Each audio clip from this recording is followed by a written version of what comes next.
हूं आपके साथ सृष्टि श्रीवास्तव। वाराणसी लोकसभा सीट इस बार काफी चर्चा में है क्योंकि इस बार मोदी के सामने कई दमदार प्रत्याशी खड़े हैं। गौ रक्षक से लेकर किन्नर और कोई भी प्रत्याशी अपने कदम पीछे करने को तैयार नहीं है। पूरे जोश के साथ मोदी को टक्कर देने के लिए मैदान में है। इन्हीं में आती है किन्नर महासभा की महामंडलेश्वर हिमांगी सखी, जिन्हें रोकने की कोशिश तो बहुत की गई मगर वो रुकने को तैयार नहीं है और अब उन्होंने ऐसा फैसला लिया है जिससे बीजेपी के होश उड़ जाएंगे। दरअसल जब हिमांगी सखी मोदी के खिलाफ चुनावी मैदान में उतरी थी तब इनकी खूब चर्चा हुई थी, लेकिन हिमांगी सखी को झटका तब लगा जब हिंदू महासभा ने उनको उतारने का फैसला वापस ले लिया था।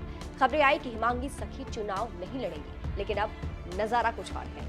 हिमांगी सखी निर्दलीय लड़ेंगी चुनाव। अमर उजाला की एक रिपोर्ट के मुताबिक हिमांगी सखी ने खुद निर्दलीय चुनाव लड़ने का ऐलान किया है। उन्होंने ये भी बताया है कि वो निर्दलीय प्रत्याशी के रूप में 14 मई को नामांकन करेंगे। पत्रकारों से बात करते हुए हिमांगी सखी ने कहा, पूरे देश में किन्नर समाज की स्थिति दयनीय है। किन्नर समाज के लिए एक भी सीट आरक्षित नहीं की गई है। किन्नर समाज अपनी बात लोकसभा और विधानसभा में कैसे रखेगा? किन्नर समाज का नेतृत्व कौन करेगा? किन्नर समाज की भलाई के लिए मैंने धर्म से राजनीति की ओर रुख किया है। अब जिस तरह से हिमांगी सखी ने निर्दलीय चुनाव लड़ने की बात कही है, उसको लेकर कहा जा रहा है कि वो मोदी की मुश्किलें बढ़ाती नजर आ रही है उनके ही क्षेत्र में। यानी मोदी की नींद हिमांगी सखी ने उड़ा दी है, क्योंकि अब कोई भी हिमांगी सखी को रोक नहीं सकता।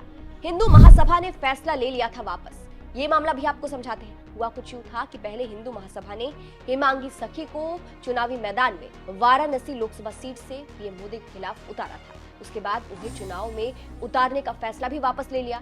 संत महासभा के राष्ट्रीय अध्यक्ष स्वामी चक्रपाणी महाराज द्वारा वीडियो जारी करते हुए इस बात की जानकारी दी गई थी।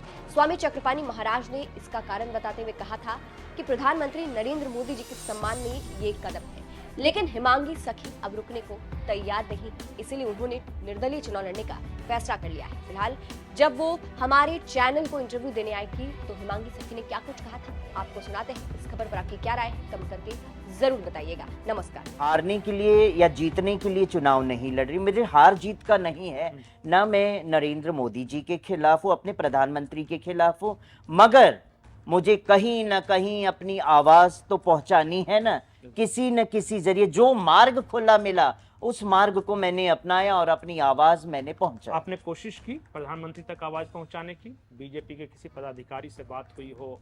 आप चाहती तो मुलाकात भी करके ये बात कह सकती थी, चुनाव लड़ने की क्या जरूरत है? देखिए जी, मैं नाम नहीं लूंगी, बट कई पदाधिकारियों के साथ हमारी बात भी हुई है, मगर कोई इसमें सीरियस नहीं हुए।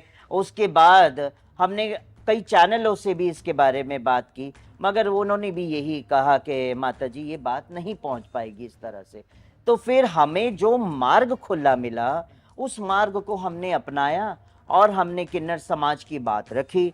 और आपने स्वयं देखा इंडिया टीवी पे स्वयं प्रधानमंत्री नरेंद्र मोदी जी ने अभी 3 दिन पहले कहा है कि जिस वर्ग को कोई नहीं पूछता था उसी वर्ग को, ट्रांसजेंडर वर्ग के लिए आगे के लिए हम कार्य करेंगे और ई श्रम में हम जोड़ेंगे।